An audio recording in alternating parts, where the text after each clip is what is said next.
জায়নামাজে উঠে বসো। এই জায়নামাজ, আমি হুকুম দিচ্ছি আমাদের কাবা ঘর নিয়ে যাও এক্ষুনি। আসসালামু আলাইকুম ফুপু, কেমন আছেন? আলহামদুলিল্লাহ, আল্লাহ ভালো রেখেছেন। তোমার বাবা মা ভালো আছেন? জি ফুপু, আলহামদুলিল্লাহ। বোন ফাতিমাকে দেখতে পাচ্ছি না তো ফুপু, ফাতিমা কোথায়? আর বলো না বাবা, ওকে নিয়ে আর পারা যাচ্ছে না। কি এক গল্পের বই পেয়েছে, সারা দিন সেটা নিয়েই পড়ে থাকে, নামাজটাও ঠিকঠাক পড়ছে না। আমি আর ওর বাবা সারা দিন বোঝাচ্ছি, তারপরও নামাজে ফেরাতে পারছি না। তাহলে তো ব্যাপারটা খুব খারাপ। ও কোথায় আছে এখন? ওর ঘরে যেয়ে দেখো, আমি তোমার খাবারের ব্যবস্থা করি। জি ফুপু। আসসালামু আলাইকুম বোন, আমি কি আসতে পারি? ওয়ালাইকুম আসসালাম। জি ভাইয়া, আসো আসো। বোন, তুমি নাকি অনেক গল্পের বই পড়ছো আজকাল? জি ভাইয়া, অনেক অনেক মজার গল্পের বই আছে আমাদের স্কুলের লাইব্রেরিতে। বই পড়া তো খুবই ভালো অভ্যাস। তা কি কি বই পড়লে বোন?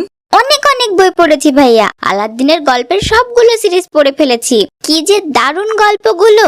আলাদিনটা আবার কে? এটা কেমন গল্প? তুমি শুনবে ভাইয়া, আলাদিনের গল্প। ঠিক আছে, শোনাও তো। প্রাচীনকালে আরব্য একটা লোক ছিলেন আলাদ্দিন। সেই আলাদ্দিনের ছিল একটা জাদুর প্রদীপ। আলাদ্দিন যখন জাদুর প্রদীপ ঘষা দিতেন, তখন সেই প্রদীপ থেকে মস্ত বড় একটা জিন বের হয়ে আসতো। সেই জিনকে দিয়ে আলাদ্দিন সব কঠিন কঠিন কাজ করাতো। জিনকে আলাদ্দিন যা বলতো সেটাই শুনতো। দারুণ না আমার গল্পটা? হুকুমের গোলাম, আমার চাকর জিন, আমাকে এক্ষুনি এক গামলা ফল এনে দে। আমি ফল খেতে চাই।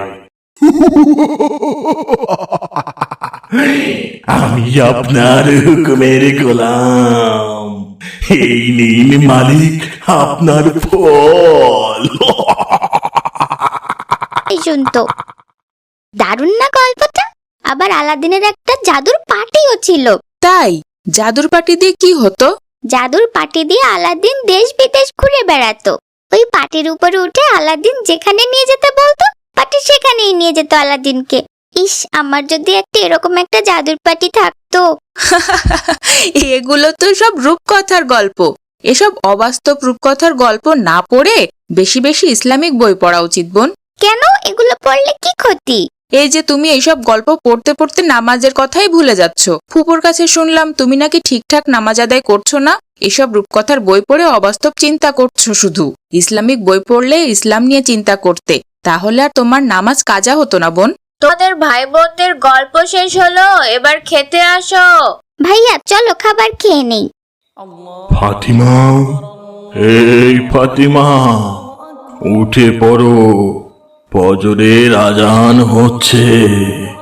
তোমার জন্য আমি উপহার নিয়ে এসেছি। কে কে আমার ঘরে? আপনি আমার ঘরে ঢুকেছেন কিভাবে? আসসালামু আলাইকুম। আমি ইচ্ছাপূরণ বুড়ো।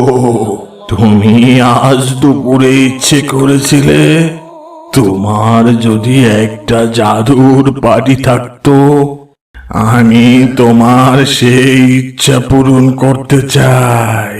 কিভাবে? কি বলছেন এসব? এই যে আমার হাতে এটা একটা জাদুর জায়নামাজ। এই জায়নামাজকে তুমি যেটা বলবে সেটাই শুনবে। তুমি এই জায়নামাজে উঠে যেখানে যেতে বলবে, জায়নামাজ তোমাকে জাদুর পাটির মতো সেখানে নিয়ে যাবে। সত্যি সত্যি বলছেন আপনি? তবে একটা শর্ত আছে। আমাকে বলুন কি শর্ত? আমি সব শর্ত মেনেই এই জায়নামাজ নিতে চাই। আমার এই জাদুর জায়নামাজ লাগবেই। এই জায়নামাজে প্রতি ওয়াক্ত নামাজ আদায় করতে হবে। তবে এই জায়নামাজ তোমার কথা শুনবে।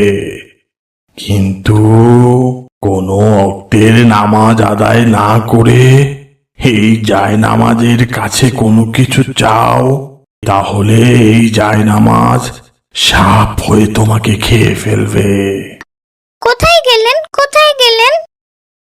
ফজর নামাজ তো আদায় করেছি। জায়নামাজের কাছে কিছু একটা চেয়ে দেখি তো দেয় কিনা। এই জাদুর জায়নামাজ, আমাকে এক্ষুনি পোলাও রোস্ট দাও। মাশাআল্লাহ মাশাআল্লাহ, কি দারুন! আসসালামু আলাইকুম ভাইয়া।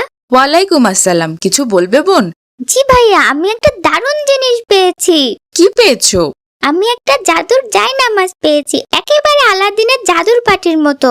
এই জায়নামাজকে আমি যেখানে নিয়ে যেতে বলবো সেখানেই নিয়ে যাবে। কি বলছো এসব? এরকম আবার হয় নাকি? তুমি বিশ্বাস করছো না ভাইয়া? দেখবে। দেখাও তো তাহলে। আসো ভাইয়া, জায়নামাজে উঠে বসো। এই জায়নামাজ, আমি হুকুম দিচ্ছি আমাদের কাবা ঘর নিয়ে যাও এক্ষুনি। সুবহান আল্লাহ, আমি তো আমার নিজের চোখকেই বিশ্বাস করতে পারছি না। কি দারুণ! আমি আলাদিন হয়ে গেছি, হা হা হা হা। আমারও জাদুর পাঠি আছে, হা হা হা হা হা।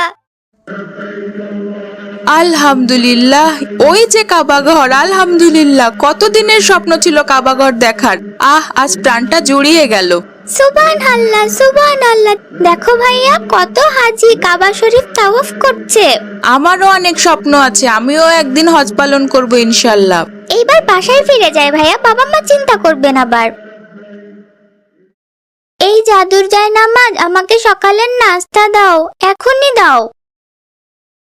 কি ব্যাপার, নাস্তা দিচ্ছ না কেন? আমার হুকুম শুনতে পাচ্ছ না? আমি তো ফজরের নামাজ আদায় করিনি। ইচ্ছা পূরণ দাদু তো বলেছিল কোনো নামাজ কাজা হলে তারপর জায়নামাজের কাছে কিছু চাইলে জায়নামাজ সাপ হয়ে আমাকে খেয়ে ফেলবে। হে আল্লাহ, আমি এ কি করলাম? তুই নামাজ আদায় করিসনি, এইবার বুঝবি। তোকে আমি কি লেখাবো? বাঁচাও, বাঁচাও, কে কোথায় আছো? আমাকে সব খেয়ে ফেলবে। কি হয়েছে মা, কি হয়েছে? মা, আমি দুঃস্বপ্ন দেখেছি। দেখি আলাদিনের মতো একটা জাদুর পাটি আছে, আমি নামাজ পড়িনি, এই জন্য সেই পাটি সাপ হয়ে আমাকে খেয়ে ফেলেছে। হা হা হা, তোমাকে বলেছিলাম না বোন, আমাদের সবসময় বাস্তবধর্মী ইসলামিক বই পড়া উচিত, তাহলেই আমাদের ইসলামের সাথে সম্পর্ক ভালো হবে। ইসলাম পালনে আল্লাহ অন্তরে আগ্রহ তৈরি করে দিবেন। এসব মিথ্যা কাল্পনিক বই আমাদের শুধুই বিপথে নিয়ে যাবে বোন। জি ভাইয়া, আমি বুঝতে পেরেছি। এরপর থেকে আমি আর এসব রূপকথার বই পড়বো না ভাইয়া।